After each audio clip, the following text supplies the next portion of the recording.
بسم الله الرحمن الرحيم. السلام عليكم ورحمة الله وبركاته. الحمد لله رب العالمين. الحمد لله حمدا يوافي نعمه ويكافئ مزيده. لك الحمد يا ربنا كما ينبغي لجلال وجهك الكريم وعظيم سلطانك القديم. أشهد أن لا إله إلا الله وحده لا شريك له شهادة الأولين والآخرين. وأشهد أن سيدنا محمدا عبد الله ورسوله. اللهم صل وسلم وبارك على عبدك ورسولك النبي الأمي سيدنا محمد وعلى آله وأزواجه وذريته وصحابته والتابعين ومن تبعهم بإحسان إلى يوم الدين. أما بعد، فاللهم لا علم لنا إلا ما علمتنا إنك أنت العليم الحكيم. اللهم إنا نسألك علما نافعا ورزقا طيبا وعملا صالحا متقبلا. Langsung saja pada kesempatan malam hari ini, insyaallah azza wa jalla, kita berusaha semaksimal mungkin untuk menuntaskan bahasan kita ya berkaitan dengan salat atau fikih salat. Kita ketahui bahwa kewajiban bagi setiap muslim untuk mempelajari perkara-perkara yang diwajibkan atasnya melaksanakannya. Salat hukumnya wajib bagi kita untuk melaksanakannya. Maka kewajiban seorang muslim sebelum melaksanakan salat itu mempelajarinya. Makanya para ulama menyebutkan ada perkara yang lebih wajib dari melaksanakan salat. Apa itu? Mempelajarinya. Karena orang tidak mungkin melaksanakan salat dan ia tidak bisa melaksanakannya. Gimana mau melaksanakan kalau tidak memahaminya? Tidak mungkin. Salatnya menjadi tidak sah. Percuma. Ya, tidak ada arti salatnya. Maka ini poin pertama yang harus diketahui, bahwa ya, setiap muslim diwajibkan untuk mempelajari ya, yang diwajibkan dalam melaksanakannya. Salat hukumnya wajib untuk melaksanakannya.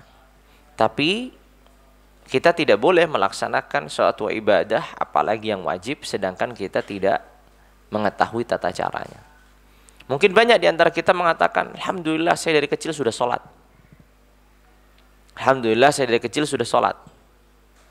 Saya sudah bisa salat. Suruh salat maghrib, isya ataupun yang lainnya saya bisa. Kalau ditanya jumlah rakaatnya juga saya akan sebutkan. Namun apabila seorang mengkajinya lebih serius berkaitan dengan fikih salat ini, maka sesungguhnya dia akan mendapatkan hal-hal yang mungkin seumur hidupnya baru pertama kali dia mendengarkannya. Maka jangan pernah ya dalam proses belajar dan mengkaji itu kita meremehkan ya sekecil apapun dan sedasar apapun pengetahuan yang kita kaji. Ini sebagai muqaddimah. Nah, berkaitan dengan salat, salat ini kan memiliki banyak hukum yang berkaitan dengannya. Namun ada 3 hal yang wajib bagi setiap muslim untuk mengetahuinya. Wajib. Berkaitan dengan salat ada 3 hal yang wajib bagi seorang muslim untuk mengetahuinya. Ya, wajib bagi setiap muslim untuk mengetahuinya. 3 hal ini. Apa itu? Yang pertama adalah rukunnya. Rukunnya. Salat itu hakikat pada rukunnya. Hakikat salat ya pada rukun-rukunnya. Yang kedua, syaratnya. Yang ketiga, pembatalnya. Nah, 3 hal ini harus diketahui setiap muslim. Sedangkan hal-hal yang disunnahkan, karena melaksanakannya tidak wajib, maka mengetahuinya juga tidak wajib. Ya. Hal-hal yang dimakruhkan, karena menjauhinya tidak wajib, maka mengetahuinya juga tidak wajib. Rukun wajib, syarat wajib, pembatal wajib dijauhi. Maka ada 3 hal ini penting untuk diketahui setiap muslim. Jadi sholat, kalau kita mengajarkan kepada anak-anak atau kepada generasi muda atau orang baru masuk Islam, fokuslah pada 3 hal ini. Pada rukunnya, pada syaratnya, pada pembatalnya. Rukun dan syarat dilaksanakan, dipenuhi. Pembatal dijauhi. Kan begitu. Bagaimana dengan sunnah-sunnah sholat? Bagaimana dengan hal-hal yang dimakruhkan di dalam sholat? Itu semua mempelajarinya sunnah. Artinya dianjurkan agar seorang bisa melaksanakan. Tapi apakah wajib? Tidak wajib. Nah, dalam belajar ilmu agama, penting bagi seorang untuk mendahulukan hal-hal yang wajib. Jangan fokus pada amalan-amalan atau hal-hal yang sunnah untuk dipelajarinya, sedangkan yang wajib ia tidak mempelajarinya. Ya, maka 3 hal ini yang penting. Ya, rukun, syarat, pembatal. Secara praktek di dalam sholat, mana yang lebih duluan terjadi? Syarat atau rukun? Secara praktek dalam melaksanakan sholat, kita akan memenuhi dan melaksanakan syarat sholat atau rukun sholat dulu? Syarat. Ya, syarat. Ya, bukan rukun. Kenapa syarat? Misalkan, nanti akan disebutkan salah satu syarat di dalam sholat itu menghadap kiblat. Kita sholat dulu atau menghadap kiblat dulu sebelum sholat? Menghadap kiblat dulu, baru kemudian sholat, kan begitu. Berarti syarat ini dilaksanakan sebelum melaksanakan sholat. Dan juga berlanjut, bukan hanya dilaksanakan ketika sebelum sholat saja. Menghadap kiblat contohnya, syarat sholat dilaksanakan sebelum sholat, berlanjut ketika sholat dan sampai terakhir. Bukan hanya di awalnya saja, tapi berlanjut.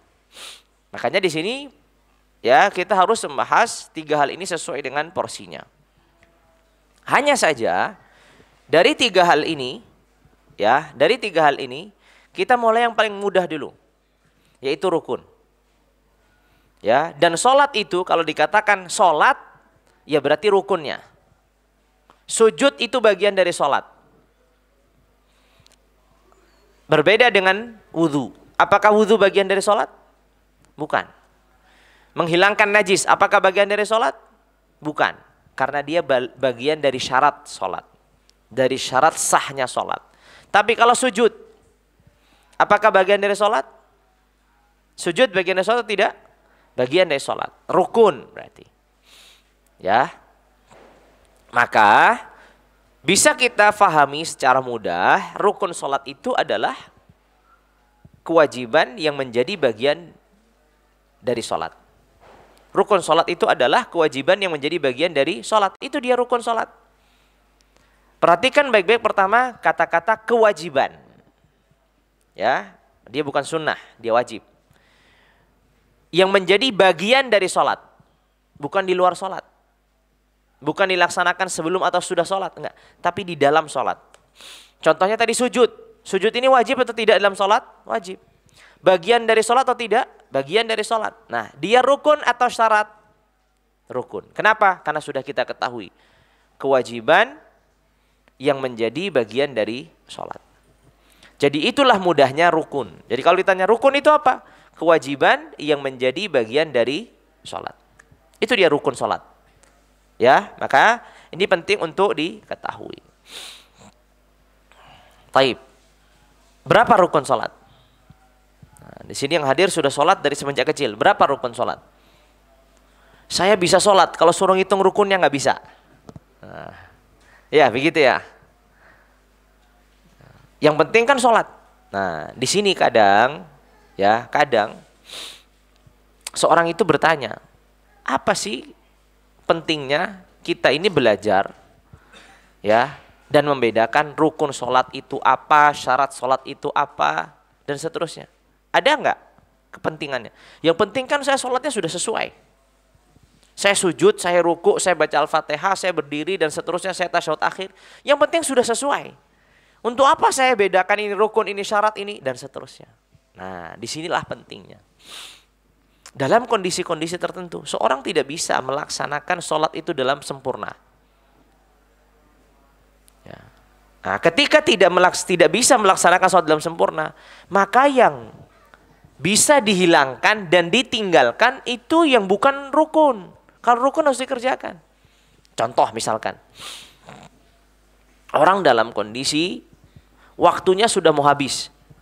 Bangun misalkan, sholat subuh, bangun sudah hampir terbit matahari. Hampir terbit matahari. Di sini, dia akan fokus kepada mana? Kepada apa yang dia fokuskan? Kepada hal-hal yang rukun. Ya, kepada hal-hal yang rukun. Kenapa? Karena itu yang wajib. Atau misalkan orang sedang sakit. Susah baginya untuk melengkapi seluruh tata cara sholat yang normalnya dikerjakan. Lalu bagaimana caranya? Ya fokuslah kepada hal-hal yang rukun. Fokuslah kepada hal-hal rukun. Di sinilah pentingnya. Ya, sehingga dia mendapatkan keringanan. Sehingga ia mendapatkan keringanan dan mengetahui. Pun para ulama nanti akan kita ketahui salah satu syarat sah sholat itu, ya, atau di antara sebab seorang itu batal sholatnya ketika menjadikan rukun tertentu sebagai sunnah. Itu bisa batal. Misalkan seorang meyakini membaca Al-Fatihah pada rakaat pertama di dalam sholat maghribnya itu sunnah. Sholatnya jadi batal. Itu nanti akan disebutkan secara detail insya Allah. Maka semoga waktunya cukup untuk menguraikan seluruhnya. Rukun sholat ada berapa jumlahnya? Kembali lagi. Ada 4. 14. 18. Ente nyontek dari mana? Tanya dari Google ya.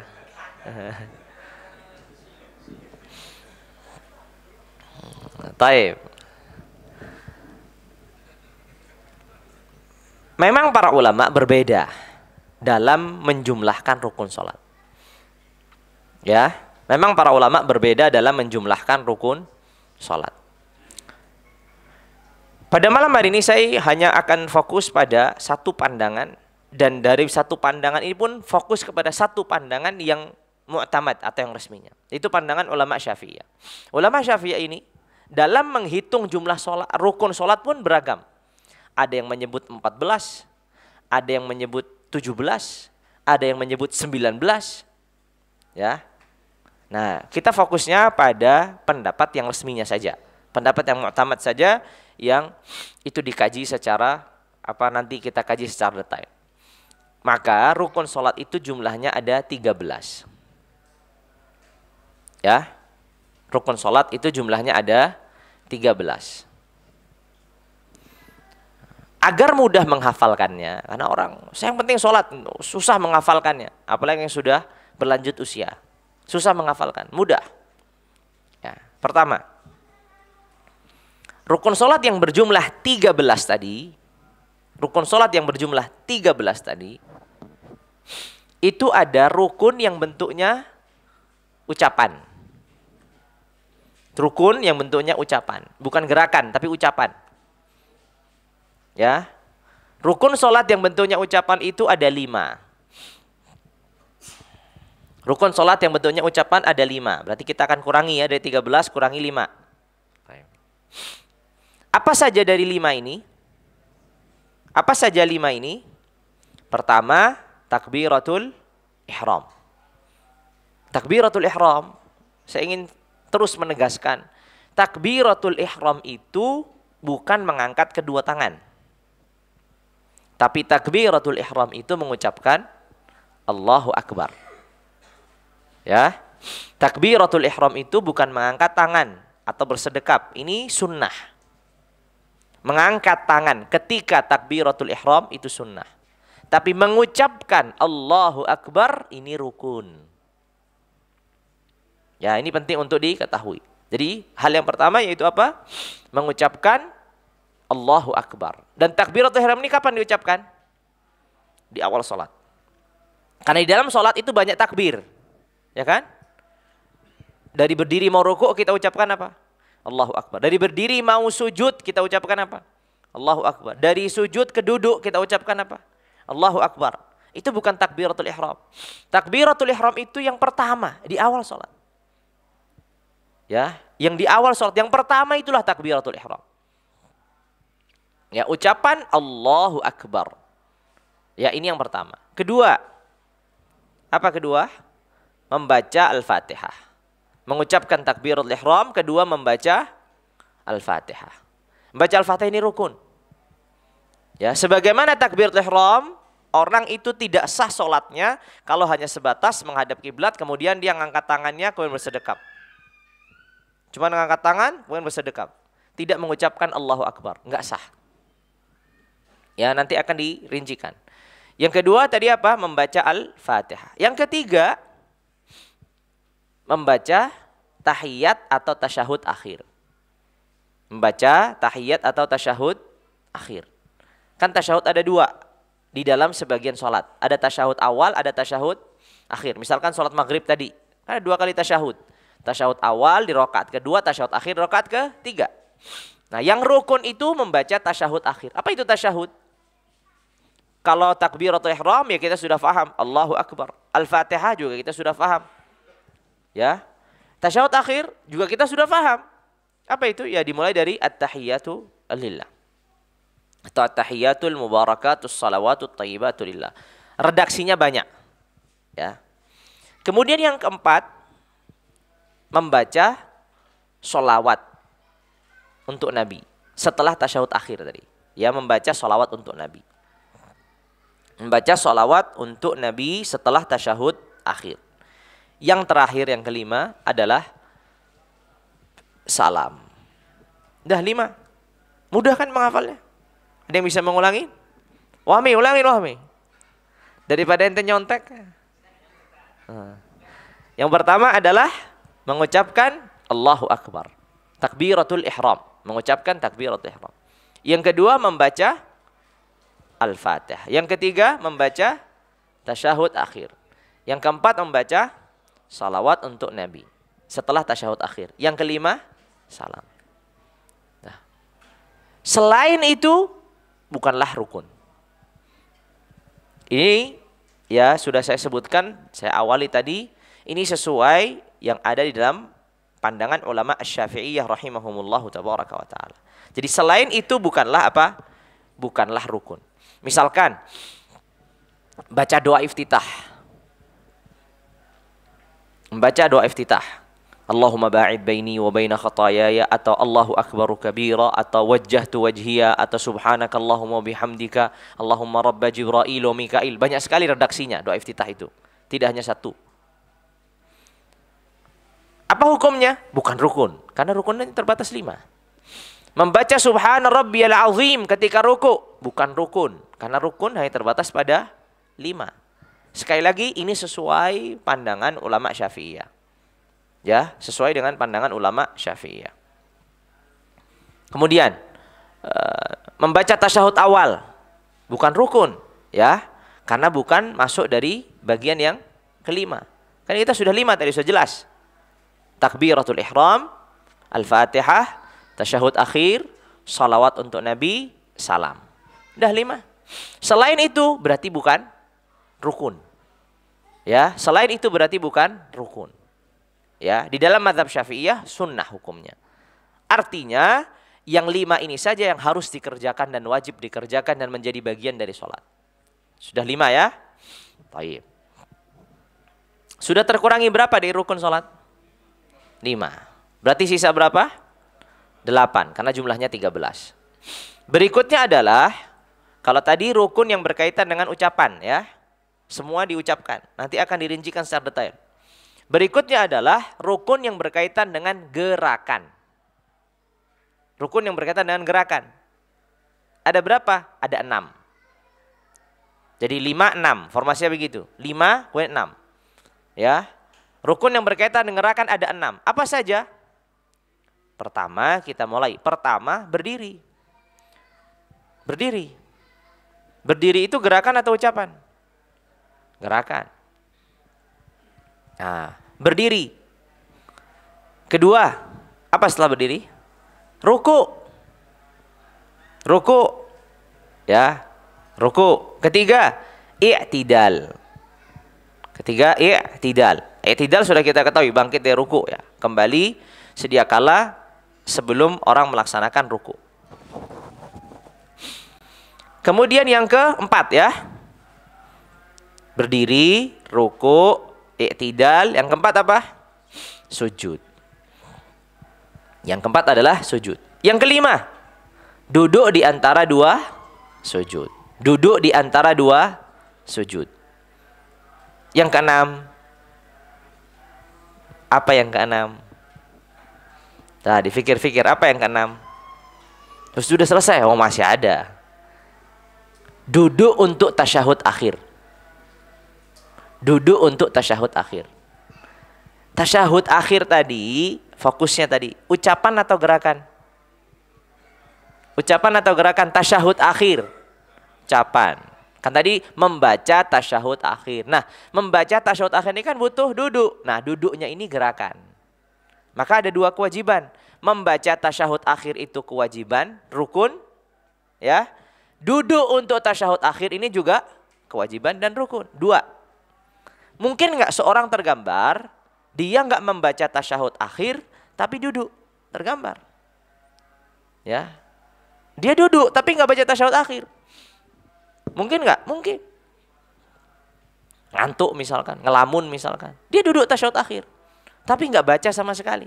Sholatnya nggak sah. Ya, kenapa? Karena dia duduk untuk tasyahud akhir, tapi dia tidak membaca tasyahud akhir. Jadi ada 6. Diulangi tadi apa? Pertama, berdiri. Kedua, ruku. Ketiga, i'tidal. Keempat, sujud. Kelima, duduk di antara dua sujud. Yang terakhir, duduk untuk tasyahud akhir. Harus dibedakan. Tasyahud akhir dan duduk untuk tasyahud akhir. Tasyahud akhir itu membaca tasyahud akhir. Dan duduk untuk tasyahud akhir itu sesuatu yang berbeda lagi. Sudah berapa itu? 6. Ya, 6. Sehingga apa? 5 tambah 6. Jumlahnya berapa? 11. Kurang berapa? Kurang 2. Apa kurang 2 ini? Taib. 1, rukun yang berkaitan dengan hati. 1, apa? Niat. Nah, kalau sudah disebutkan berkaitan dengan hati, langsung gambar. 1, niat. Ya, ruknun qalbiyun. Rukun yang berkaitan dengan hati. Niat. Tinggal tersisa 1 lagi. Taib. Tinggal tersisa 1 lagi. Apa tersisa 1 lagi? Tinggal 1 lagi aja dah. Alas. Alhamdulillah selesai. Hah? Tumakninah. Oh, bukan. Nah, ini tumakninah ada berkaitan dengan 4 rukun. Yang 1 ini yang disebut oleh para ulama dengan rukun ma'nawi, yaitu tertib. Tertib. Kan nggak mungkin orang rukuk dulu sebelum berdiri, atau sujud dulu sebelum rukuk. Wah, nggak sah sholatnya kan. Tertib. Nah, nanti akan kita bahas satu persatu ya. Kita bahas satu persatu. Taib. Berarti rukun sholat jumlahnya ada 13. Yang bentuknya ucapan ada 5. Yang bentuknya gerakan ada 6. Yang bentuknya berkaitan dengan hati ada 1, yaitu niat. Dan yang terakhir yaitu ruknun ma'nawi, rukun yang berkaitan dengan makna, yaitu apa? Tertib. Selesai sudah 13. Mudah kan? Ya. Pertemuan berikutnya ujian. Kalau santri begitu. Pertemuan berikutnya ujian. Hah? Oh, itu pikirannya dia begitu. Kalau ada hadiahnya semangat ya, kayak anak-anak kecil. Taib. Jadi ada 13 rukun. Taib. Kita mulai dulu dari 5 rukun pertama. Apa tadi yang kita mulai? Rukun yang berkaitan dengan ucapan. Rukun yang berkaitan dengan ucapan ini memiliki ketentuan yang sama. Apa ketentuan yang sama? 5 rukun tadi, yaitu takbiratul ihram, al-fatihah, tasyahud, akhir, salawat untuk Nabi dan salam. Memiliki ketentuan yang sama. Apa itu? Sama-sama harus terucap dan terdengar oleh diri sendiri. Sama-sama harus terucap dan terdengar oleh diri sendiri. Ya. Jadi orang mengucapkan Allahu Akbar tapi di hatinya enggak sah salatnya. Membaca Al-Fatihah tapi di hatinya enggak sah salatnya. Karena memiliki kesamaan. Kesamaannya apa? Sama-sama harus terucap dan terdengarkan oleh diri sendiri. Apabila tidak terucap atau tidak terdengar oleh diri sendiri, maka salatnya tidak sah. Karena dia bentuknya ucapan. Namanya ucapan itu harus terucap lah. Ini banyak. Saya nggak tahu ya. Ada nggak yang melakukan di sini?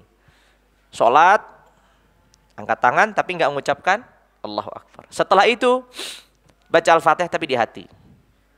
Saya sudah baca Al-Fatihah, di mana? Di hati. Ya, saya karena menangani santri biasanya saya tegur, sini. Kamu tadi sudah sholat belum? Sudah. Saya kalau ngelihat mulutmu nggak bergerak, nggak mengucapkan, oh saya baca di hati, nggak sah, ulangi sholatmu. Begitu. Karena bentuknya apa? Ucapan. Ucapan terus terucap. Ya. Nah kayak tadi yang salam, cuma noleh kanan, noleh kiri. Menoleh ke kanan dan ke kiri itu sunnah. Yang wajib itu mengucapkan Assalamualaikum.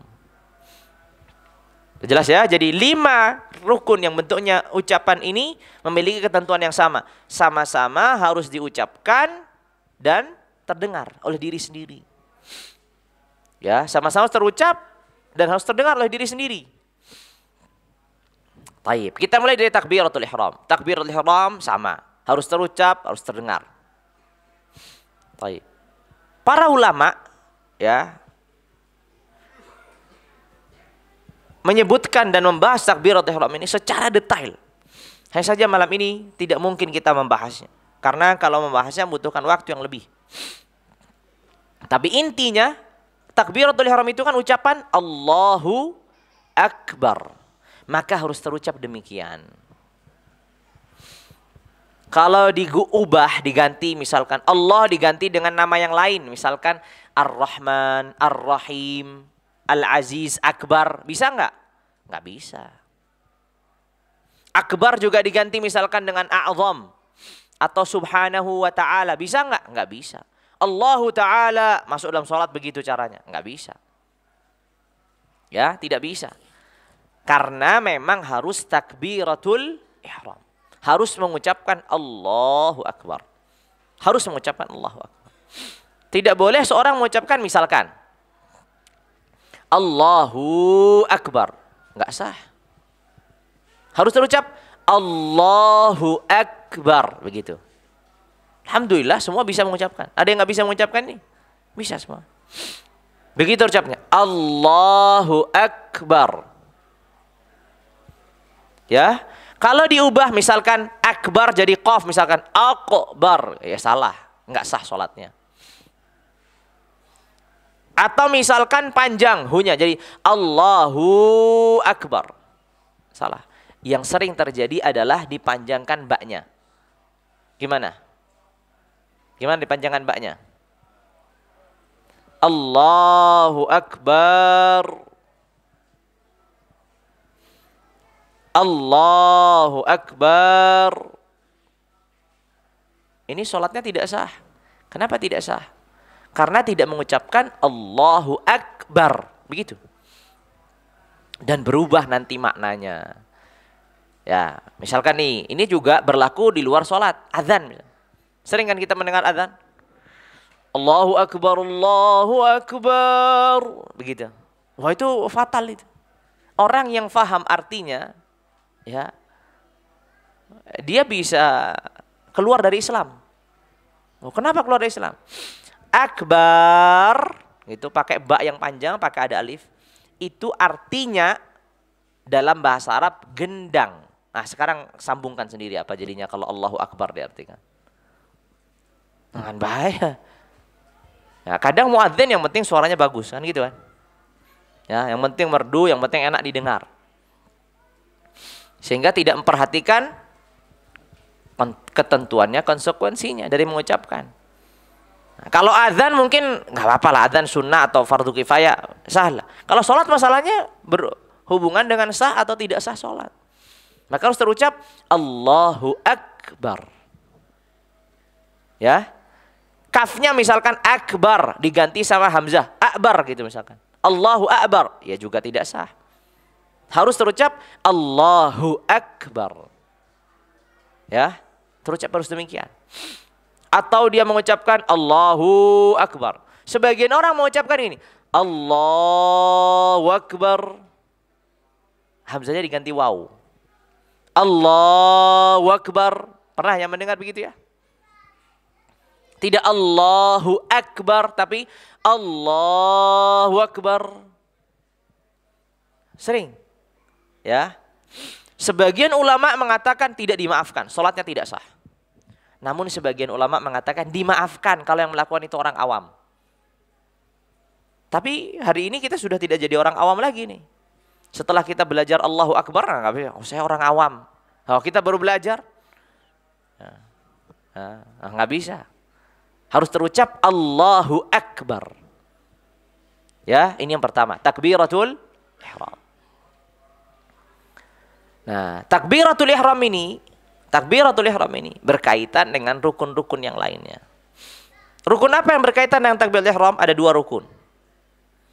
Berdiri dan niat. Jadi 3 rukun ini terjadi bersamaan. Takbiratul ihram, berdiri dan niat. Satu paket terjadinya. Berdiri gerakan, takbiratul ihram ucapan, niat amalan hati. Sehingga terjadi 3-tiganya bersamaan. Orang mengucapkan Allahu Akbar, di hatinya sudah meniatkan sholatnya apa, dan nanti akan dibahas ketentuan niat. Makanya penting untuk diketahui bahwasanya takbiratul ihram itu diucapkannya menggabungkan 2 rukun yang lain, yaitu apa? Berdiri dan niat. Berdiri dan niat. Artinya, kalau takbiratul ihramnya itu dilaksanakan tidak bersamaan dengan berdiri dalam sholat fardu, nanti akan dijelaskan, atau tidak bersamaan dengan niat, maka takbiratul ihramnya nggak sah. Sholatnya menjadi tidak sah. Kalau takbiratul ihram nggak sah, kan sholatnya jadi tidak sah. Ya, ini berkaitan dengan takbiratul ihram. Berikutnya, apa tadi rukun ucapan yang kedua? Al-Fatihah. Al-Fatihah ini membaca surah Al-Fatihah. Surah Al-Fatihah itu ayat pertamanya apa? Apa ayat pertama surah Al-Fatihah? Hah? Benar, Bismillahirrahmanirrahim. Yakin nggak? Hah? Oh ya. Berarti ente masih buka mushaf ya? Alhamdulillah. Kirain sudah nggak buka mushaf ini. Baik. Jadi kalau kita membuka mushaf yang kita miliki hari ini, ya, sini ada mushaf nih. Apabila kita membuka mushaf yang kita miliki hari ini, maka kita akan mendapatkan bahwasanya basmalah itu ayat pertama dari surah Al-Fatihah. Bismillahirrahmanirrahim 1. Baru Alhamdulillahirabbil alamin 2. Begitu. Ya, makanya ulama Syafi'iyah mengatakan Al-Fatihah itu dibaca seluruhnya. Nah, kalau seluruhnya berarti dimulai dari apa? Bismillah. Akhirnya apa? Waladhdallin. Coba kita lihat di sini. Ada nggak amin di sini? Ada nggak? Nggak ada. Karena amin itu bukan bagian dari Al-Fatihah. Ya. Amin itu bukan dari Al-Fatihah. Lihat, waladhdallin. Nggak ada amin. Memang bukan bagian dari Al-Fatihah. Sehingga kewajibannya ya cuman baca dari Bismillahirrahmanirrahim sampai yang terakhir waladhdallin. Sudah selesai. Itu rukunnya. Tapi harus dibaca seluruhnya. Ada berapa ayat di Al-Fatihah? 7. Ya, ada 7 ayat. Nah, 7 ayat ini harus terucap semuanya, terbaca seluruhnya. Dari Bismillahirrahmanirrahim waladdallin. Nah, mohon diperhatikan di sini ketika saya mengatakan terbaca, terucap. Ini berbeda bahasan dengan dikeraskan atau dipelankan. Itu beda lagi.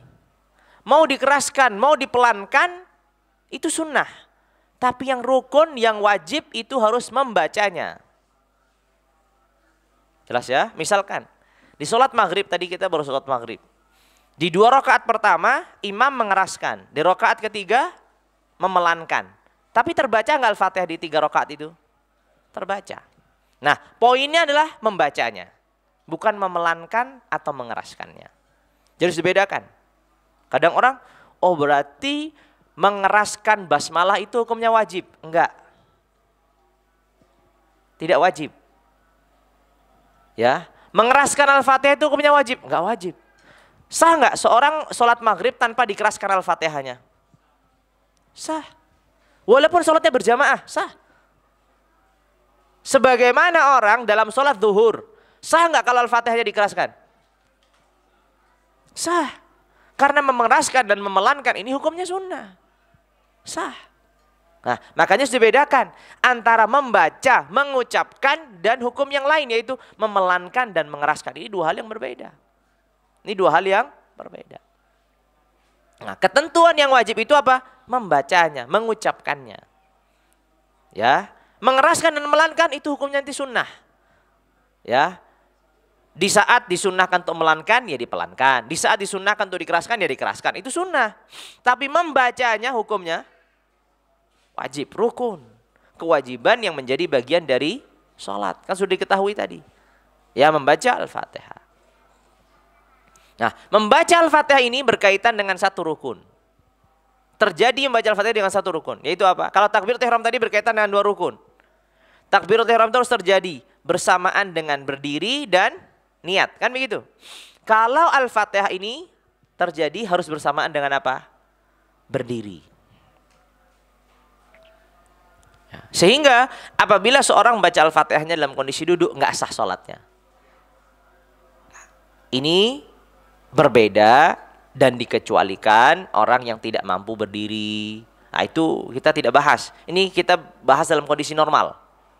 Yang kita bahas dalam kondisi normal. Orang mampu berdiri dalam sholat fardu, dalam sholat wajib, tapi membaca Al-Fatihahnya pas dia duduk. Ya nggak sah. Karena satu paket ini, Al-Fatihah dan berdiri harus sama-sama dilaksanakan. Ya, membaca Al-Fatihah. Baik, Al-Fatihah harus urut. Nggak bisa diacak-acak gitu. Ihdinas siratal mustaqim, iyyaka na'budu wa iyyaka nasta'in, mundur, Malik yaumiddin, Ar-Rahmanir Rahim. Bahkan para ulama menyebutkan membaca Al-Qur'an secara mundur itu diharamkan karena merusak tatanan Al-Qur'an. Sebagian orang mengerasa itu kekuatan dalam menghafal, ya. Justru tercela. Ya. Justru tercela. Karena Al-Qur'an itu diturunkan, ya, keindahannya terdapat pada urutan-urutan ayatnya. Kalau urutan ayatnya diubah-ubah, ya rusak jadinya nanti. Maka tidak diperbolehkan seorang membaca Al-Qur'an itu mundur gitu. Ya, misalkan tadi, ihdinas siratal mustaqim siratal ladzina an'amta 'alaihim ghairil maghdubi 'alaihim waladdallin, iyyaka na'budu wa iyyaka nasta'in, maliki yaumiddin. Enggak boleh itu. Karena merusak susunan Al-Qur'an. Tidak diperbolehkan. Sehingga membaca Al-Fatihah harusnya urut. Kemudian yang ketiga, ini Al-Fatihah tadi yang kedua, ya. Yang ketiga apa? Tahiyat akhir, tasyahud akhir. Redaksinya banyak. Ada yang menggunakan at-tahiyyatul mubarakatus salawatut tayyibatu lillah. Assalamu alayka ayyuhan nabiyyu wa rahmatullahi wa barakatuh. Assalamu alayna wa ala ibadillahis salihin. Ashhadu an la ilaha illallah wa ashhadu anna Muhammadar Rasulullah. Atau wa ashhadu anna Muhammadan abduhu wa rasuluh. Ada nggak redaksi yang lain? Ada. Coba gimana Wahmi? Soalnya nanti yang jawab. Yang lain nggak ada yang jawab soalnya. Memang dalam majlis itu butuh kambing hitam. Kalau nggak ada kambing hitam kan nggak seru, nanti jadi ngantuk semua. Nggak apa-apa ya. Baik. Jadi at-tahiyyatul mubarakatus salawatut thayyibatu lillah, ini sampai terakhir, ini redaksi yang pertama. Ada juga redaksi yang lain, yaitu apa? At-tahiyyatu lillah was salawatu wat thayyibat. Assalamu alayka sampai terakhir. Nah, sama. Ada nggak redaksi yang lain? Ada. Yang disebut para ulama redaksi minimal. Redaksi minimal, udah nggak ada lagi diskon-diskon lebih daripada itu. Ini paling minimal sudah, nggak bisa lagi dikurangi. Artinya kalau seorang tidak membaca tasyahud dalam ketentuan yang paling minimal, sholatnya nggak sah. Tasyahud akhir ya, tasyahud akhir. Apa itu? At-tahiyyatu lillah. Salamun alaika ayyuhan nabiyyu wa rahmatullahi wa barakatuh. Salamun alaina wa ala ibadillahi salihin. Asyhadu an la ilaha illallah wa asyhadu anna muhammadar rasulullah. Atau asyhadu anna muhammadan abdu wa rasul. Ini redaksi paling minimal. Ya, paling minimal. Sudah nggak bisa lagi dihapus sebagian. Saya mau baca cuman at-tahiyyatu lillah saja. Habis itu Allahumma sholli ala Muhammad. Ya berarti belum baca tasyahud akhir. Belum baca tahiyat akhir. Jadi redaksi paling minimal begitu ucapannya. At-tahiyyatu lillah, salamun alaika ayyuhan nabiyyu wa rahmatullahi wa barakatuh. Salamun, tidak pakai alif lam. Assalamu enggak, tapi salamun alaika ayyuhan nabiyyu wa rahmatullahi wa barakatuh. Salamun alaina wa ala ibadillahi salihin. Asyhadu an la ilaha illallah wa asyhadu anna muhammadar rasulullah atau asyhadu anna muhammadan abduhu wa rasuluh. Ini redaksi paling minimal. Nah, redaksi yang paling lengkap ini semuanya datang dalam periwayatan Nabi ya, sahih semuanya. Ya, hadis-hadisnya sahih. Redaksi yang paling lengkap adalah apa? Yang tadi yang sebutkan pertama, at-tahiyyatul mubarakatus salawatut thayyibatu lillah. Assalamu alayka ayyuhan nabiyyu wa rahmatullahi wa barakatuh. Assalamu alayna wa ala ibadillahi salihin. Asyhadu an la ilaha illallah wa asyhadu anna muhammadar rasulullah. Kalau kita sudah tahu redaksi minimal, berarti kalau seorang tidak mengatakan Assalamu alayka ayyuhan nabiyyu, tapi mengucapkannya Salamun alayka ayyuhan nabiyyu, sah atau tidak sah sholatnya? Sah, karena sudah mengucapkan redaksi yang paling minimal. Nah, itu pentingnya belajar. Ya, kan kadang orang bacanya gitu aja. Salamun alayka ayyuhan nabiyyu wa rahmatullah. Salamun alayna. Salamun, bukan assalamu. Tadi ya, redaksi minimal. Dan ini riwayatnya sahih. Ya, dalam riwayat yang sahih, minimal yang sampai kepada kita, dalam riwayat yang sahih, Nabi mengucapkan, At-tahiyyatu lillah, salamun alaika ayyuhan nabiyyu wa rahmatullahi wa barakatuh, salamun alaina wa ala ibadillahi salihin, asyhadu an la ilaha illallah wa asyhadu anna muhammadar rasulullah atau muhammadan abduhu wa rasul. Ini redaksi paling minimal. Tidak ada lebih kurang daripada itu. Artinya, saya tadi sholat tapi saya tidak membaca wassalawatu wat thayyibat. Sah nggak? Sah, aman. Saya cuma baca at-tahiyyatu lillah wassalawatu wat thayyibat, saya nggak baca. Alhamdulillah, sah sholatnya. Karena sudah membaca redaksi minimal.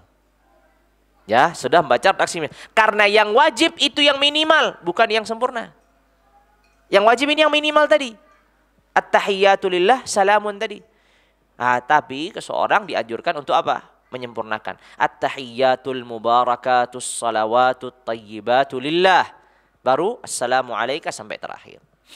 Itu salawat, itu apa? Tasyahud akhir. Kemudian yang keempat apa? Tasyahud akhir tadi kan yang ketiga. Yang keempat, salat untuk Nabi. Nah, salat untuk Nabi minimalnya apa? Kan kita baca salat Ibrahimi yang panjang itu. Allahumma salli ala Muhammad wa ala ali Muhammad kama sallaita ala Ibrahim wa ala ali Ibrahim.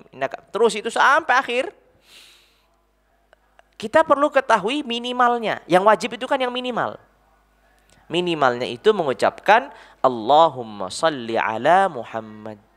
Selesai. Jadi orang kalau sudah sampai di sini bacanya, kemudian salam, sudah sah salatnya. Karena dia sudah melaksanakan rukun salat. Orang terburu-buru misalkan nih, dia sudah ingin segera membuang hajat, udah kebelet gitu. mau buang hajat.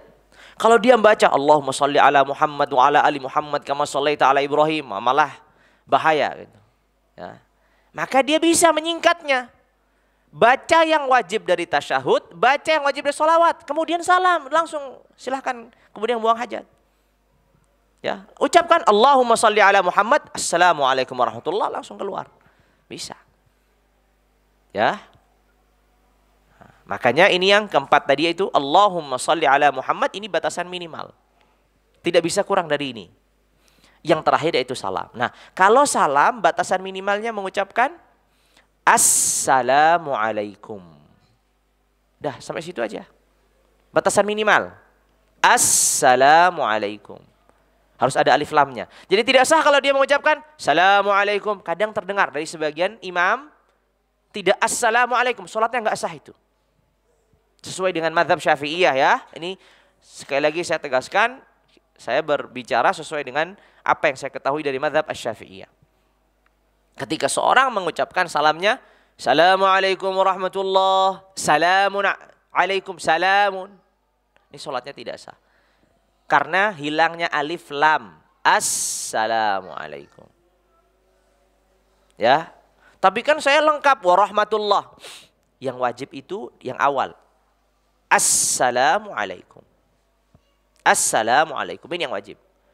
Jadi kalau seorang mengucapkannya Assalamualaikum warahmatullah, Assalamualaikum, salamu, tidak ada assalamu, sholatnya tidak sah menurut pandangan ulama Syafi'iyah. Ya, karena dia tidak mengucapkan minimal salam. Ya, karena dia tidak mengucapkan minimal salam, yaitu ucapan assalamualaikum. Kemudian ini selesai 5 rukun yang bentuknya adalah ucapan. Sisa berapa? Oh, masih banyak. Sisa 8. Sudah waktunya Isya ya. Gimana Mas Jolon? Adzan dulu? Baru nanti kita lanjut gitu ya. Baik. Silakan adzan dulu baru kita lanjut insyaallah. Kita lanjutkan lagi berkaitan dengan rukun gerakan. Jadi kan rukun ucapan sudah selesai. Terakhirnya salam. Rukun gerakan tadi berdiri. Yang pertama ya. Rukun gerakan pertama adalah berdiri. Nah, penting untuk diketahui bahwa berdiri ini hanya diwajibkan dalam sholat wajib. Berdiri ini hanya rukun dalam sholat wajib. Selain sholat wajib berdiri tidak rukun. Artinya boleh orang duduk walaupun mampu, boleh. Sholat duha boleh nggak duduk walaupun dia mampu, boleh. Sholat tarawih, beberapa waktu nanti akan datang Ramadan, boleh nggak seorang duduk sholat tarawih walaupun dia mampu, boleh. Sholat witir boleh. Karena kewajiban berdiri hanya berlaku pada sholat wajib. Ya, kewajiban berdiri hanya berlaku pada sholat wajib. Artinya sholat sunnah boleh dalam kondisi apa? Duduk. Walaupun mampu. Saya boleh nggak? Saya sedang malas berdiri. Sholat duha. Saya mau sholat 8 rakaat, tapi saya malas berdiri. Saya boleh nggak duduk? Boleh. Daripada nggak sholat sama sekali, mendingan sholat duduk. Ya. Tapi kalau sholat fardu 5 waktu, sholat Jumat, sholat jenazah, sholat fardu, sholat yang wajib. Ya, sholat jenazah kan hukumnya fardu kifayah, sehingga wajib masuknya, harus berdiri. Sholat 5 waktu, harus berdiri. Kecuali dia tidak mampu, boleh duduk. Kita tidak berbicara orang yang tidak mampu, kita berbicara kondisi normal. Ini berkaitan dengan berdiri. Nah, berdiri tadi berkaitan dengan 2 rukun. Sudah disebutkan tadi. Apa? Sebelumnya ada takbiratul ihram, juga ada niat. Juga ada kaitannya dengan Al-Fatihah. Baik. Dan maksud berdiri itu tegak berdiri ya, tidak bungkuk. Kecuali yang memang punggungnya tertekuk, itu beda lagi. Ya, tapi langsung tegak berdiri. Itu maksudnya berdiri itu tegak berdiri. Ya. Berikutnya, setelah berdiri, apa tadi yang kedua rukun gerakan? Ruku. Ruku kita sudah ketahui sama-sama, tapi kita perlu mengetahui minimal ruku. Karena kita kalau wajib itu bahas minimal. Kalau namanya kita membahas tentang perkara yang wajib, itu berarti kita membahas perkara yang minimal. Ya. Minimal sholat berarti rukun-rukunnya. Maksimalnya kan ya ada sunnah-sunnahnya dan adabnya dan seterusnya. Minimal ruku. Ya, minimal ruku. Itu seperti apa? Minimal ruku itu seperti apa? Ini penting. Ya. Apakah harus sampai punggungnya ini lurus? Ya. Ataukah seperti apa? Ulama Syafi'i menyebutkan minimal ruku itu ketika seseorang menekuk punggungnya, membungkukkan punggungnya sampai ia mampu menyentuhkan tangannya di lututnya. Ya, membungkukkan punggungnya sampai ia mampu menyentuhkan tangannya di lututnya. Sehingga prakteknya begini ya, saya praktekkan. Nih, ya, seorang dalam posisi berdiri. Ketika dia dalam batasan minimal ruku, kan tadi membungkukkan punggungnya dan bisa apa? Menyentuhkan tangannya di lututnya, bisa. Sehingga kalau dia sudah bengkokkan punggungnya, sudah ia tundukkan punggungnya dan bisa menempelkan telapak tangannya di lututnya. Ini sudah ruku. Ini begini, ini sudah ruku dalam batasan minimal. Ini kan sudah sampai saya. Ini begini. Ini sudah ruku. Jadi orang kalau sudah sampai di sini, Allahu Akbar begini, ini sudah ruku. Kita berbicara minimal ya. Artinya orang sudah melaksanakan kewajibannya dalam ruku. Tentu kalau kita berbicara sempurna ya, yang sudah kita laksanakan insya Allah sempurna. Berupaya untuk meluruskan punggung dan seterusnya itu kan tata cara yang sempurna. Tapi minimalnya seperti itu. Ya, minimalnya seperti itu. Dan tidak diharuskan tangannya itu diletakkan di lutut, tidak diharuskan. Tidak diharuskan. Karena tadi kan ditentukan apa? Yang penting seorang membungkukkan punggungnya sampai tangannya bisa diletakkan di lututnya. Artinya harus kali diletakkan? Tidak harus. Kita berbicara tentang minimal. Kita berbicara tentang rukun sholat. Tidak berbicara tentang sempurnanya sholat. Sudah jelas ya? Itu ruku. Kemudian setelah itu apa? I'tidal. I'tidal tadi sudah kita ketahui. Bangkit dari ruku, kembali. Sami'allahu liman hamidah. I'tidal itu yang berdirinya, itu i'tidal. Bangkit dari ruku, berdiri, setelah dari ruku ini i'tidal. Ucapan sami'allahu liman hamidah ini apa? Sunnah. Artinya kalau orang nggak mengucapkan, sah nggak sholatnya? Sah. Yang penting dia i'tidal. Tapi kalau dia ruku bablas ke sujud, ya nggak sah. Karena dia meninggalkan apa? I'tidal, meninggalkan rukun gerakan. Ya, orang ruku habis langsung sujud, nggak ada i'tidalnya, nggak sah. Dan i'tidal itu harus kembali dalam posisi sebelum ruku. Kalau dia sebelum ruku, harus kembali pada posisi sebelum ruku. Kalau dia sebelum ruku berdiri, maka dia kembali berdiri. Kalau dia sebelum ruku duduk, gimana duduk? Ya orang sedang sholat duduk. Sholat sunnah misalkan tadi kan boleh duduk. Ruku. Habis itu dia baliknya gimana? Ya kembali sebelum dia ruku. Bagaimana dia? Duduk. Ya kembali duduk. Begitu saja. Itu dia i'tidal. Kemudian berikutnya sujud. Sujud itu menggunakan berapa bagian dari anggota tubuh kita? 7. Ayo 7 bagian. Bagian yang pertama dari atas kening. Apakah sama dengan hidungnya? Di dalam mazhab Syafi'iyah kewajibannya itu kening. Hidung ini sunnah. Menempelkan hidung di tempat sujud itu sunnah. Tapi menempelkan kening di tempat sujud ini rukun, wajib. Dan syarat menempelkan kening di tempat sujud itu harus menempel langsung ke tempat sujudnya. Apakah itu lantai, ataukah itu sajadah, ataukah itu karpet. Intinya tidak terhalangi sesuatu. Misalkan orang pakai kopiah tertutup ya.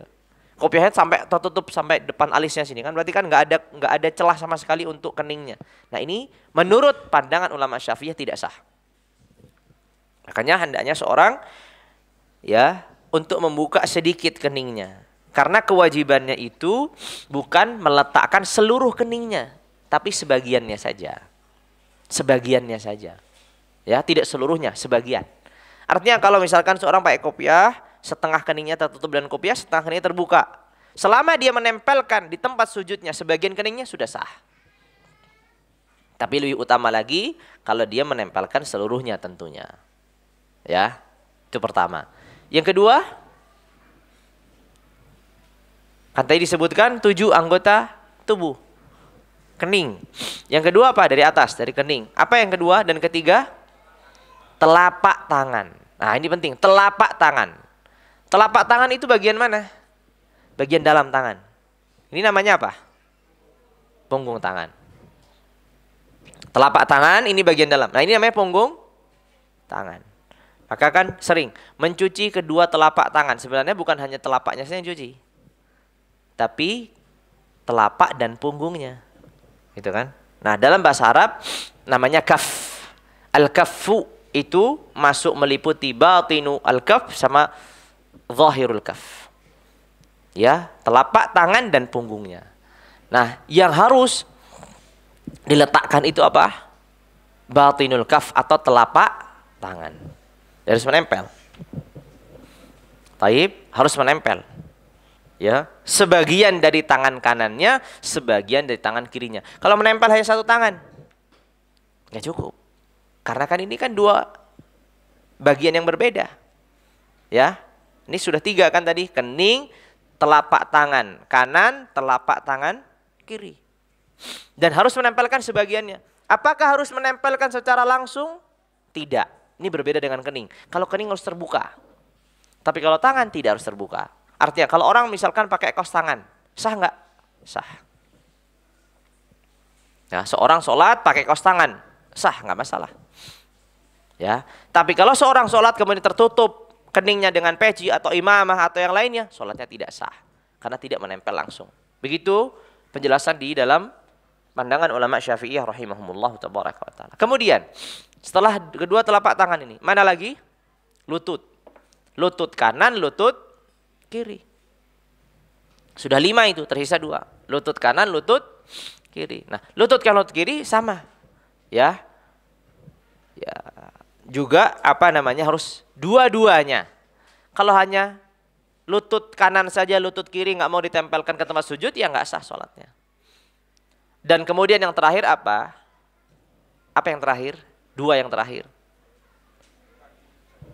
Jari kaki. Nah, jari kaki ini bukan sebatas jari kaki. Jari kaki bagian bawah. Telapak jari kaki. Telapak jari kaki. Ada sebagian orang sujud, kakinya cuma diangkat begini, ditempelkan begini. Itu nggak sah. Harus ditekuk. Sebagiannya, tidak seluruhnya. Misalkan jempolnya saja, jempol kanan dan jempol kiri sudah cukup. Tapi harus ada yang ditekuk. Tapi kalau hanya sebatas diletakkan begini, ya, maka nggak sah sholatnya. Apalagi kalau yang ditempelkan tuh punggung kakinya, ini nggak sah. Karena dia tidak sedang sujud. Karena dia tidak sedang sujud. Sujud itu harus tadi 7 anggota tadi. Ya, jadi telapak jari kaki itulah yang menjadi bagian dari anggota sujud. Ya, menjadi bagian anggota sujud. Sehingga kalau seorang kakinya hanya ditempelkan begitu, diberdirikan tanpa ditekuk jarinya, maka di sini sholatnya tidak sah. Harus ditekuk walaupun sebagiannya. Yang kanan misalkan ditekuk jempolnya saja, yang kiri tekuk jempol, cukup. Tidak harus semuanya. Tidak harus semuanya. Karena saya kalau tekuk semuanya sakit, nggak apa-apa, sebagian aja. Yang penting ada yang tekuk kanan dan kirinya. Walaupun sebagian. Tapi kalau hanya ditempelkan ujungnya saja atau bahkan punggungnya yang ditempelkan ke tempat sujud, maka nggak sah sholatnya. Ya, tidak sah sholatnya. Harus ditekuk. Kemudian setelah sujud apa tadi? Duduk di antara 2 sujud. Duduk di antara 2 sujud. Nah. Ruku, i'tidal, sujud, duduk di antara 2 sujud. 4 rukun ini sudah kita lewatkan. 4 rukun ini disyaratkan padanya tumakninah. 4 rukun. Apa tadi? Ruku, i'tidal, sujud, duduk di antara 2 sujud. 4 rukun ini disyaratkan apa? Tumakninah. Nah, ini pertanyaan, tumakninah itu apa? Hah? Berhenti sebentar. Mudahnya begitu. Sebentarnya itu berapa lama? Nah, itu dia. Para ulama menyebutkan tuma'ninah itu fungsinya adalah memisahkan antara dua gerakan. Fungsi dari tuma'ninah itu memisahkan antara dua gerakan. Gerakan apa? Coba sekarang. Sujud. Sebelum sujud dia posisi apa? Kalau dia berdiri misalkan. Nah, berarti dia ada gerakan dari berdiri ke sujud. Itu satu gerakan. Setelah sujud dia apa? Duduk. Berarti bangkit dari sujud ke duduk. Nah, fungsi tuma'ninah itu memisahkan antara dua gerakan itu. Orang dari berdiri ke sujud berhenti sejenak untuk memisahkan dengan gerakan yang berikutnya itu apa? Bangkit dari sujud.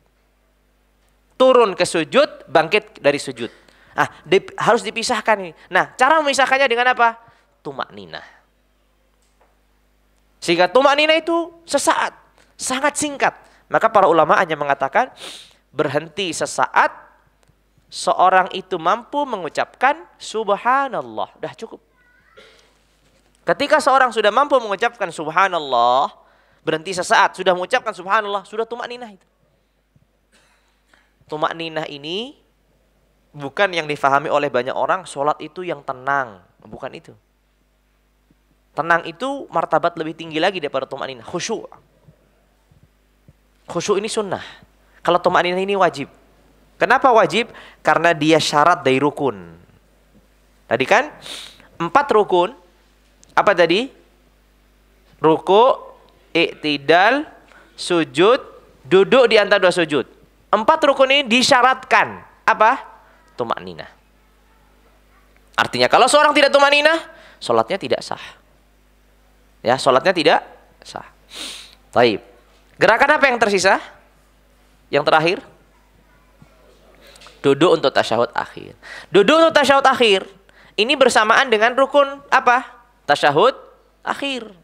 Ya, dia mengucapkan at-tahiyyatul mubarakat sambil dia duduk juga. Berarti ada 2 gerakan bersamaan. Seperti tadi, berdiri juga membaca Al-Fatihah. 2 rukun bersamaan. Duduk untuk tasyahud akhir dan juga membaca tasyahud akhir. 2 rukun bersamaan terjadinya. Ya, 2 rukun bersamaan terjadinya. Sisa 2 rukun yaitu apa? Niat dan tartib. Nah, untuk niat ini penting. Ya. Niat ini para ulama menyebutkan. Orang kalau mau sholat niatnya apa? Apakah cukup dia niat sholat aja? Mau sholat isya nih, kita mau sholat isya. Cukup nggak dia meniatkan saya mau sholat gitu ya, tanpa menyebutkan sholat isya? Cukup atau tidak? Tidak cukup. Baik. Kalau dalam sholat fardu dia harus menghadirkan 3 hal. Di dalam sholat fardu dia harus menghadirkan 3 hal. Menghadirkan sholat. 1, menghadirkan sholat. Artinya saya akan sholat. Saya melaksanakan sholat. 2, menentukan sholat. Sholat apa? Enggak sembarangan sholat. Sholat isya, ya berarti sholat isya. 3, meyakini hukumnya. Sholat fardu. Sholat isya apa hukumnya? Wajib. Maka 3 hal ini harus hadir. Itulah yang diringkas oleh sebagian ulama dalam melafalkan niat apa jadinya? Yang biasa atau pernah belajar melafalkan niat. Kalau sholat isya bagaimana? Usolli fardal isya'i. Kan itu. Usolli itu menghadirkan sholat. Fardhu meyakini hukumnya, fardu. Isya menentukan sholatnya, sholat apa. Ini berlaku pada sholat fardu. Jadi kalau kita mau sholat fardu, hadirkan di hati kita masing-masing. Apa yang kita hadirkan? Hadirkan melaksanakan sholat, tentukan sholatnya apa, yakini hukumnya sebagai wajib. Kalau sholatnya wajib. Ini kalau berlaku sholat yang wajib. Udah jelas ya? Kapan itu dihadirkan? Bersamaan dengan takbiratul ihram. Makanya sebelum takbiratul ihram sudah hadir dulu. Ketika takbiratul ihram, Allahu Akbar, di hatinya sudah mengucapkan, saya sholat fardu maghrib. Begitu, di dalam hatinya. Saya sholat fardu maghrib, saya sholat fardu isya. Di hatinya, sama di lisannya dia mengucapkan, Allahu Akbar. Jadi di hati dia mengucapkan, saya sholat fardu maghrib, saya sholat fardu isya. Di lisan mengucapkan, Allahu Akbar. Lalu kemudian yang terakhir adalah tertib. Tertib ini urut. Pertanyaan. Tadi kalau sudah belajar kita harus tanya. Apakah seluruh rukun sholat itu dilaksanakan secara urut atau tidak? Ada nggak rukun sholat yang dilaksanakannya secara bersamaan? Ada atau tidak? Ada, tadi kita baru belajar.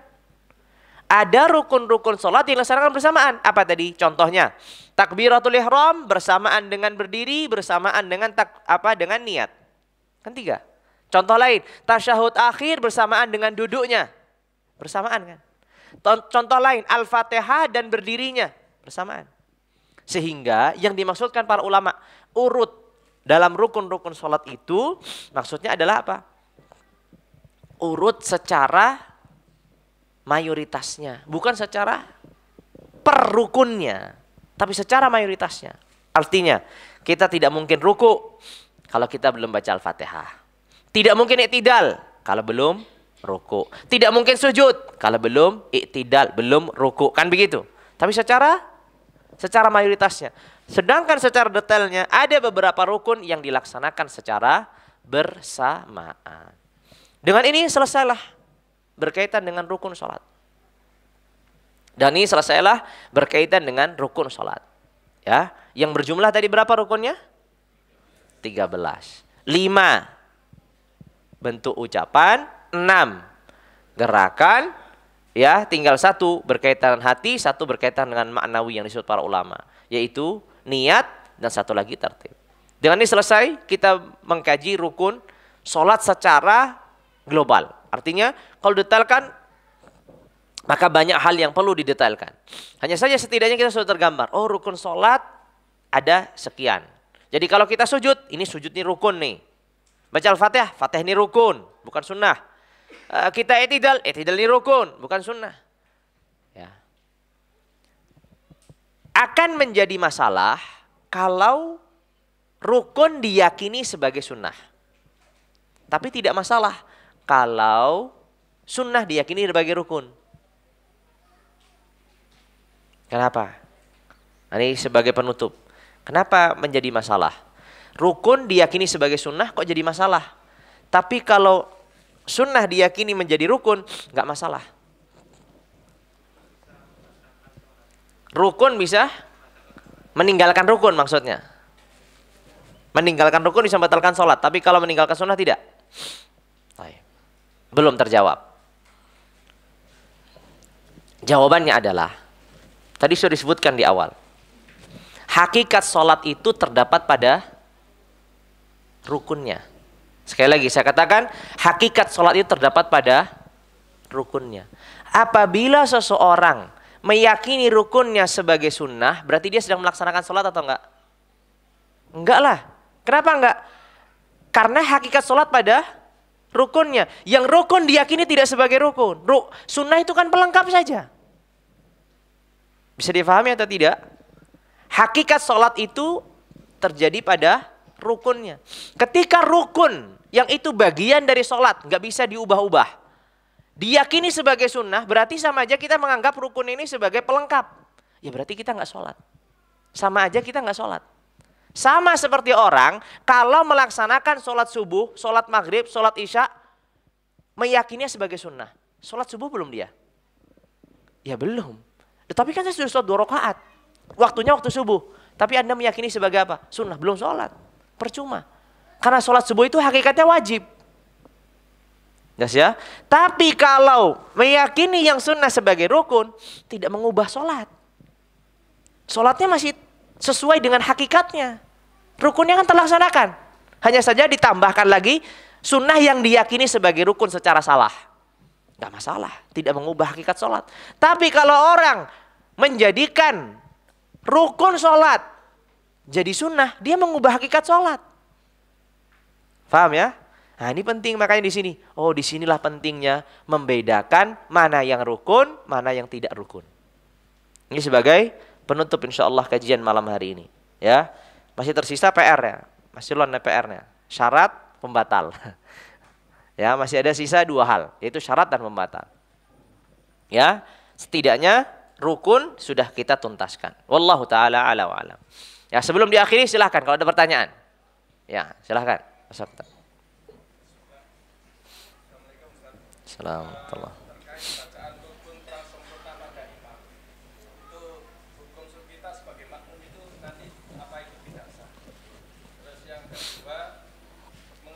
Satu-satu dulu, nanti saya lupa. Kalau kebanyakan pertanyaan 1, 2, 3 lupa. Bacaan rukun dari imam yang tidak sempurna. Contohnya imamnya kurang Al-Fatihahnya. Misalkan Assalamualaikum. Imamnya misalkan Assalamualaikum. Ini penting ya. Ketika bertanya, ya, kita harus bedakan secara detail dan secara umum. Karena kalau secara umum ini akan sangat bias sekali. Maka saya tanya, contohnya apa? Salam. Salam ini berbeda dengan Al-Fatihah. Takbiratul ihram berbeda lagi. Dan seterusnya. Nah, orang salah salamnya.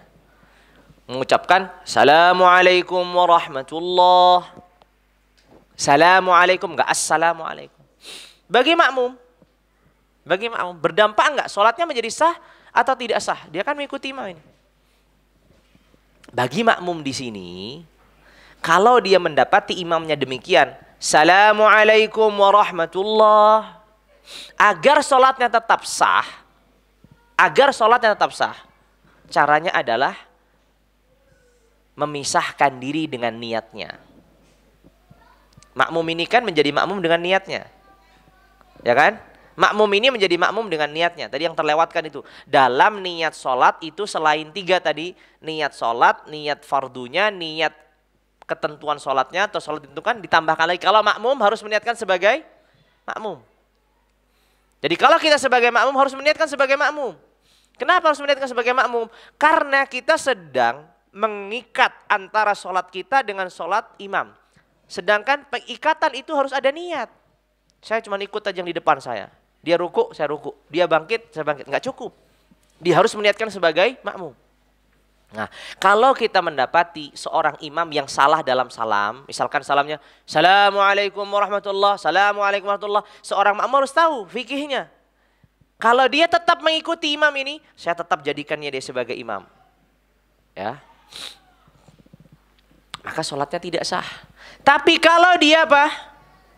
Dia memisahkan diri dengan niatnya. Oh, imamnya ini batal nih sholatnya nih. Ya sudah, saya nggak ngikutin dia lagi. Saya juga mau salam, tapi saya sudah tidak sebagai makmum lagi. Sudah, alhamdulillah aman. Ya, ini kalau kasusnya dalam salam. Tapi kalau kasusnya dalam Fatihah, baca iyyaka na'budu wa iyyaka nasta'in, ruku. Nah, ini kan sholatnya batal. Imamnya nih sholatnya batal. Tapi makmum bagaimana? Ya harus memisahkan diri. Kalau dia tetap mengikuti, nggak apa-apa lah saya ngikutin. Sholatnya nggak sah. Nanti saya tambah 1 rakaat lagi, nggak sah. Karena imamnya yang dijadikan imam itu diyakini kebatalannya. Gimana dia sholat di belakang imam yang diyakini sebagai imam yang tidak sah sholatnya? Kan nggak sah. Masa ngikutin orang yang nggak sah sholatnya? Menurutnya, ya nggak sah. Maka dia harus memisahkan diri. Imamnya iya karena mau doa karena nasta'in, ya biarin aja dia. Kita sempurnakan iya kan abu doa nasta'in ihdinas siratal mustaqim dan seterusnya. Ya, dan sholatnya sempurnakan sendiri. Tidak lagi menggantungkan sholat kita kepada imam ini. Ya. Nah, kalau takbiratul ihram, imamnya nggak baca takbir. Cuma angkat tangan habis itu bersedekap. Ini imam kok nggak baca takbir? Ya, berarti kita tidak boleh sholat kita bermakmum kepada orang ini. Kalau kita usolli fardhu atau di hati kita saya sholat fardu isya sebagai makmum. Sedangkan kita tahu imamnya tadi tidak baca takbiratul ihram, sholat kita tidak sah. Nggak bisa kita di sini, oh ya sudah saya meniatkan untuk memisahkan diri, nggak sah. Kenapa? Karena dari awal sholat kita sudah tahu imamnya tidak baca takbiratul ihram. Dan ketika itu kita masuk dalam kondisi imamnya nggak sholat, kan sama aja nggak sholat kalau dia baca takbiratul ihram. Di sini nggak bisa, ya sudah saya memisahkan diri, nggak bisa. Makanya beda kasus. Kalau salam bagaimana, kalau Al-Fatihah bagaimana, kalau takbiratul ihram bagaimana. Begitu. Wallahu ta'ala a'la wa a'lam.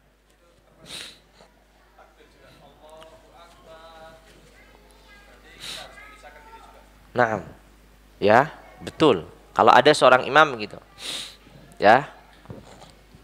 Tadi kan saya sudah sebutkan bahwa takbir itu baknya dipendekkan. Tadi kelihatannya saya dengar adzan masih panjang baknya. Mana gurunya nih? Oh, Mi. Tadi yang adzan siapa itu? Teman antum ya? Oh, murid antum katanya tadi, soalnya saya tanya siapa nih? Muridnya Ustadz Wahmi gitu. Oh, Masya Allah. Jadi santri nggak lulus jadi ustadz sekarang. Bahaya.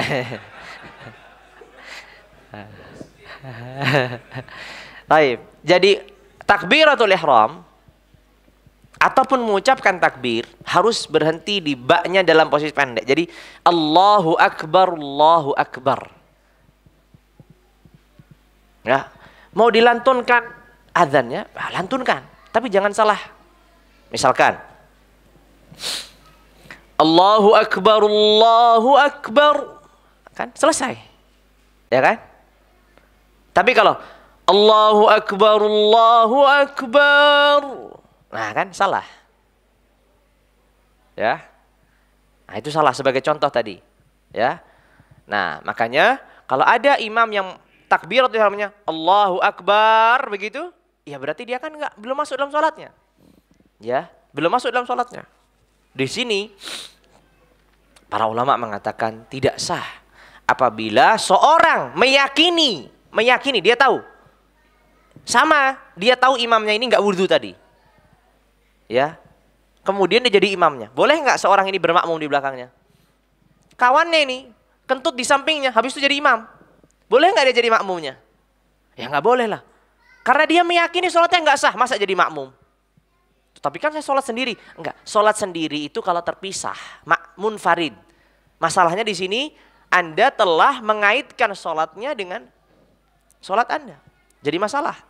Makanya nanti akan disebutkan ya, para ulama menyebutkan salah satu pembatal sholat itu adalah ketika seorang bermakmum kepada imam yang diyakini sholatnya tidak sah. Ya tadi contohnya, nih berdua ngobrol, yang satu tadi buang angin di sampingnya, tiba-tiba dia maju jadi imam tanpa wudhu. Yang satu sudah wudhu, yang satu nggak wudhu. Ya nggak sah dia jadi makmum. Ini sebenarnya dia nggak sah sholatnya, tapi nggak apa-apa lah jadi makmum. Nggak boleh. Ya, itu konsekuensinya seperti itu. Wallahu a'lam. Nah, tidak. Nah.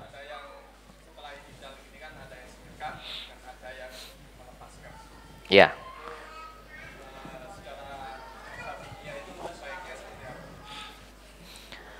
I'tidal. Dalam posisi i'tidal artinya bangkit dari rukuk dia berdiri. Ada sebagian yang dia irsal namanya. Irsal itu tidak bersedekap, dijulurkan begitu tangannya. Ada yang dia qabud, bersedekap. Di dalam mazhab Syafi'i ada dua pendapat. Ada yang mengatakan utamanya disedekapkan, ada yang mengatakan utamanya diirsalkan. Tapi muktamadnya dan resminya diirsalkan. Ya. Sehingga memang ada pendapat di kalangan para ulama. Ada sebagian ulama mengatakan utamanya disedekapkan, layaknya berdiri sebelum ruku. Ada yang utamanya diirsalkan.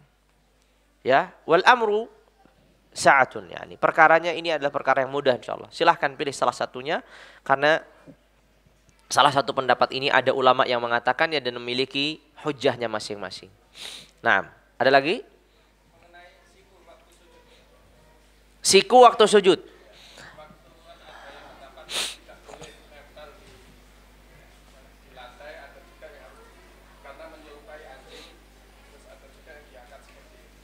Nah, para ulama menyebutkan sunnahnya ketika dalam posisi sujud itu tidak meletakkan sikunya dan lengannya ini di tempat sujudnya, tapi diangkat. Itu pertama, diangkat. Kedua, apabila dia sholatnya sendirian, bukan sebatas diangkat, tapi direnggangkan.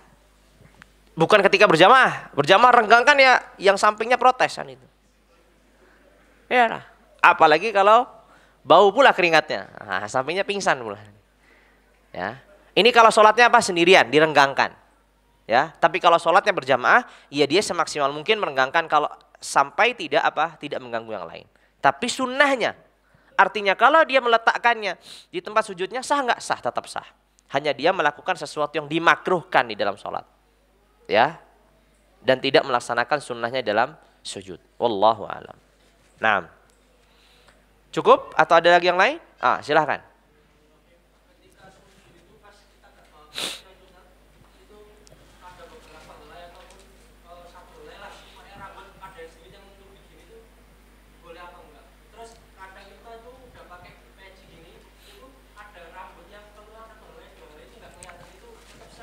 Nah, tadi sudah dikatakan bahwasanya ya bahwa sujud itu diletakkan kening kita di tempat sujud itu seluruhnya atau sebagiannya?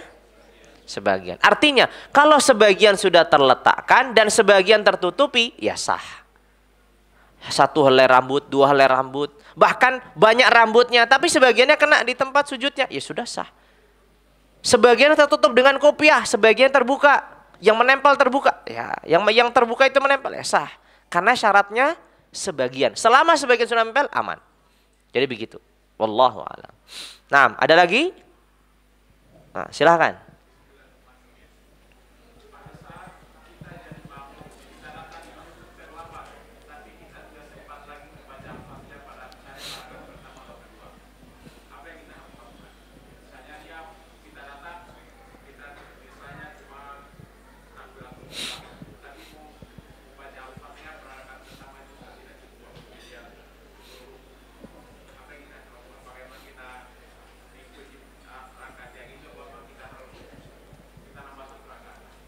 Ya, apabila seorang masbuk, masbuk itu adalah, ini penting, masbuk itu adalah seorang makmum yang tidak mendapati waktu yang cukup untuk membaca Al-Fatihah, itu masbuk. Ini masbuk. Jadi bukannya orang yang tertinggal dalam sholat, itu bukan masbuk. Masbuk itu bukan dalam bahasa kita yang sering kita artikan orang yang tertinggal dalam sholat, bukan itu. Masbuk itu adalah seorang makmum yang tidak mendapati waktu yang cukup untuk membaca Al-Fatihah. Itu masbuk. Contoh, di datang masjid, imamnya masih baca surat setelah Al-Fatihah. Tapi sudah di akhir. Walam yakul lahu kufuwan ahad. Dia masuk takbiratul ihram, Allahu Akbar, imamnya juga Allahu Akbar, ruku. Begitu kan? Berarti dia masbuk atau tidak masbuk ini namanya? Kenapa masbuk? Karena tidak memiliki waktu yang cukup untuk membaca Fatihah. Nah, orang yang demikian dan mendapati imamnya dalam kondisi ruku, dia bisa ruku bersama imamnya, maka dia gugur atas Al-Fatihah. Artinya itu dianggap satu rakaat. Dapat dia rakaatnya walaupun dia tidak membaca Al-Fatihah. Yang menanggung adalah imamnya. Al-Fatihah yang tertinggal tadi yang menanggung imamnya. Makanya disyaratkan Al-Fatihah imamnya harus sah juga. Kalau Al-Fatihah imamnya nggak sah, kemudian dia datang dalam posisi ruku, ya juga sama aja. Nggak ada gunanya. Karena kan yang menanggung imamnya. Ya, misalkan imamnya tadi baca sebagian, Al-Fatihahnya langsung ruku, akan repot ini. Nah, sehingga apa yang dilaksanakan seorang yang terlambat demikian, ya dia langsung ruku. Tapi syaratnya tadi dia harus mendapati ruku bersama imam. Artinya, kalau imamnya, ini sering anak-anak biasanya, lari-lari kejar-kejaran imamnya, dia ruku, imamnya bangkit ruku. Jadi Allahu Akbar, imamnya sami Allahu liman hamidah. Ini nggak dapat satu rakaat ini. Karena syaratnya itu, dia tadi masbuk. Arti masbuk, tidak mendapati waktu yang cukup membaca Al-Fatihah. Satu. Kemudian mendapati imamnya dalam kondisi ruku. Jadi dia bisa ruku bersama imamnya. Ini dapat satu rakaat itu. Tapi kalau dia tidak masbuk, artinya seorang ini dari awal sholat ada. Imam takbiratul ihram dia sudah ada. Tapi dia nggak baca Al-Fatihah. Giliran imamnya Allahu Akbar ruku baru ingat, saya tidak baca Al-Fatihah. Nggak apa-apa lah saya ruku. Sholatnya kurang satu rakaat. Kenapa kurang satu rakaat? Karena dia memiliki waktu yang cukup untuk membaca Al-Fatihah tapi tidak membacanya. Berbeda sama orang yang tadi terlambat. Dia tidak punya waktu yang cukup untuk baca Al-Fatihah. Sehingga dimaafkan. Selama dia bisa ikut ruku bersama imam. Tapi kalau orang dari awal sholat bengong aja. Habis itu imamnya ruku baru sadar. Oh saya tadi belum baca Al-Fatihah. Ya sudahlah nanggung ruku aja. Nggak sah. Dia harus menambah satu rakaat. Silahkan ruku bersama imam, nggak apa-apa. Ruku aja sama imam. Tapi nanti tambah 1 rakaat. Ya, nggak apa-apa.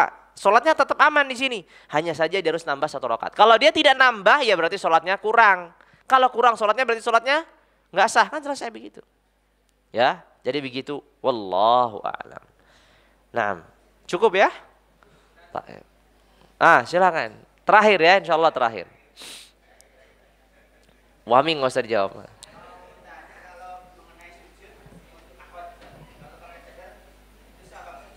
Ya. Akhwat kalau menggunakan cadar, tergantung cadarnya. Kalau cadarnya menutupi seluruh keningnya, tidak ada sedikit pun yang tersisa dari keningnya. Sesuai dengan pandangan ulama Syafi'iyah tidak sah. Tapi saya berikan pendapat yang mudah bisa diikuti. Ya, dalam perkara ini, bagi wanita yang mungkin susah kalau dia sholat di tempat umum pakai cadar, setiap mau sujud dibuka, ditutup, buka, tutup, kan repot. Kalau sholat terpisah begini aja aman, bisa dibuka, sujud normal gitu kan. Saya berikan pendapat yang mudah. Ikuti saja pendapat yang mengatakan sah. Ada pendapat yang mengatakan sah? Ada. Pendapatnya Hanabilah.